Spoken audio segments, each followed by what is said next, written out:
អ្នកដតីគិតអ្វីយើងមិនអាចគ្រប់គ្រងបានទេអ្នកដតីធ្វើអ្វីយើងក៏មិនអាចបង្ខំគេបានដែរអ្វីដែលយើងអាចធ្វើបាន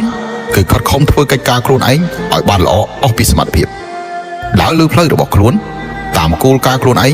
រស់នៅឲ្យបានល្អធ្វើជាមនុស្សម្នាក់ឲ្យស្និទ្ធនឹងសុភមង្គលតែងតែមានរបស់ខ្លះអ្នកខ្លួនឯងមិនអាចត្រួតត្រាវាបានទេមិនចាំបាច់មើលទៅអ្នកដតីខ្លួនឯងក៏ជាពិភពស្រស់បំព្រងដែរពេលវេលាមិនចេះត្រឡប់ក្រោយជីវិតមនុស្សគ្មានទេបើសិនជាមានរបស់ខ្លះបាត់បង់ទៅហើយវាត្រូវបានកំណត់ថាមិនមែនជារបស់អ្នកទៀតទេមានមនុស្សសញ្ចេតនាខ្លះរលាយបាត់បង់ហើយពេលជួបគ្នាវិញគឺជាមនុស្សមិនស្គាល់គ្នាពេលមានស្នាមប្រេះក្នុងចិត្តមនុស្សសញ្ចេតនាជ្រាលជ្រៅយ៉ាងណាក៏មិនដូចដើមពេលមនុស្សសម្រេចចិត្តហើយផ្លូវពិបាកយ៉ាងណាក៏ត្រូវលុតជង្គង់ដើរដល់ទីបញ្ចប់មិនខលថាមនុស្សសញ្ចេតនាបែបណាទេពេលនៅរួមរស់ជាមួយគ្នាត្រូវចេះស្រឡាញ់ថែរក្សាពេលនៅកំដរគ្នាយកចិត្តទុកដាក់ដោយបេះដូងកុំចាំដល់ពេលបាត់បង់ទើបនិយាយថាស្ដាយក្រោយកុំចាំដល់ពេលចាក់ចេញទើបលងលោមមនុស្សទៅហើយយំសោកគឺគ្មានន័យមនុស្សសញ្ចេតនាផ្លាស់ប្ដូរហើយអង្វរកគឺគ្មានប្រយោជន៍លើโลกនេះ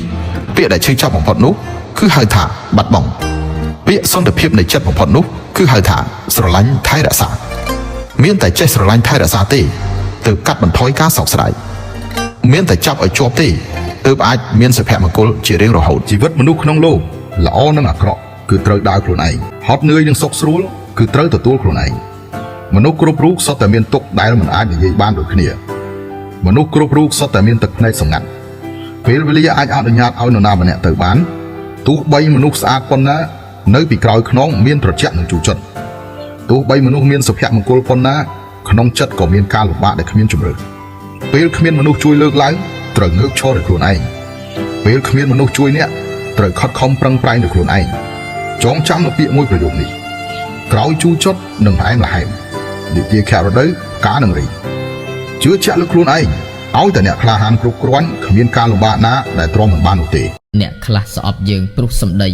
ពីលាអប្រិយពូលអុចអាលព្រោះជន់ធននេះត្រចៀកស្រាល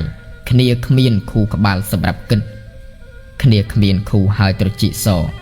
បេះដូងមិនល្អគ្មានទឹកចិត្តទើបខ្លៅភ្លើឆោតតាមទុច្ចរិតកំបាច់គៀកកិតនាំទុកភ័យម្យ៉ាងសត្វដេរឆានបានតែព្រោះយើងនេះជាមនុស្សកំខឹងអីវាបានឆ្អឹងស៊ីច្បាស់ជាហីវាហត់លេងអីនឹងព្រោះទៀតធម្មតាតាមកម្មទៅពាក្យពេចម៉ែអើកំផ្លត់ឃ្លាតអប់រំខ្លួនឯងកែមយាទរឿងរ៉ាវផ្សេងទៀតតាមកម្មចុះបើយើងសាងល្អកុំតភ័យមាត់ជន់ទីតីដូចឆ្កែព្រោះដោយហេតុគ្នាល្ងងទៅសាងខុសណាស់ហើយតាមកម្មចុះកុំអពុលអាណិតជន់ខ្លៅត្រចៀកគ្នាសខូមិនសូវល្អដូចទឹកល្អវល់ចាញ់មាត់ជន់ចិត្តមានល្បិចកលម្សិលមិញល្អប៉ុណ្ណាក៏មិនអាចត្រឡប់ទៅវិញបានថ្ងៃស្អែកពិបាកប៉ុណ្ណាក៏ត្រូវតែបន្តទៅទៀតថ្ងៃខែដែលកន្លងទៅគឺជាអារម្មណ៍ជីវិតរស់នៅដែលត្រូវការគឺការដឹងគុណគ្មាននរណាម្នាក់ល្អឥតខ្ចោះនោះទេហើយក៏គ្មានរឿងណាមួយដែលគ្មានបញ្ហានោះដែរចិត្តគំនិតល្អគ្មានឧបសគ្គណាដែលមិនអាចយកឈ្នះបានទេអារម្មណ៍ល្អគឺមានអ្វីទាំងអស់ក្នុងការរស់នៅក្នុងមួយជាតិរបស់មនុស្សនេះមានមនុស្សកោតសរសើរអ្នកមានមនុស្សស្អប់អ្នកមានមនុស្សច្រណែនអ្នកមានមនុស្សមើលងាយអ្នកហើយក៏មានមនុស្សយល់ច្រឡំលើអ្នកដែរទោះបីជាយ៉ាងណាក៏ដោយក៏អ្នកត្រូវប្រាប់ខ្លួនឯងថាមិនអីទេកុំខ្វល់ខ្វាយច្រើនពេកគឺគ្រាន់តែធ្វើខ្លួនឯងឲ្យល្អទៅបានហើយតើសម្រាប់បងប្អូនដែលមានបញ្ហាមុខជាំខ្មៅស្អាតមុខអាចរុយមុខស្ដើងក្រហមមុខជាំក្រហមជាំសរសៃក្រហមមុខប្រើផលិតផលខុសមុខបងប្អូនដែលមានបញ្ហាគ្រប់ប្រភេទបញ្ហាឆាតសួរបានណាបងប្អូនតានីជូនលាបតាមមួយឈុតទេគឺប្លែក 50-60% មួយឈុតត្រឹមតែ$25ទេលាបមួយឈុតប្លែក 50-60% លាបពីរឈុតតានីថាបាត់ 100% បងប្អូនអាចសាកបានឈុតមុខសេរីថ្មីសម្រាប់បងអូនដែលចង់បានស្បែកសលឿនសតាន់ថ្ងៃចូលឆ្នាំបងប្អូនអាចសាកលេបប្រចាំតកូលបានមួយកំប៉ុងត្រឹមតែ$15ទេលាប3ថ្ងៃទៅមួយអាទិត្យលាបអត់សអត់ប្លែកតានីដូចលុយជូនវិញហើយសម្រាប់បងប្អូនដែលចង់បានលេដាកូមួយកំប៉ុងត្រឹមតែ$10ទេមានប្រូម៉ូសិនថែមស្កាត់ជូនមួយហើយឈុតមុខសេរីថ្មីគឺថាលាបឲ្យទទួលបានផល 100% លាបអត់បាត់ជាំលាបអត់បាត់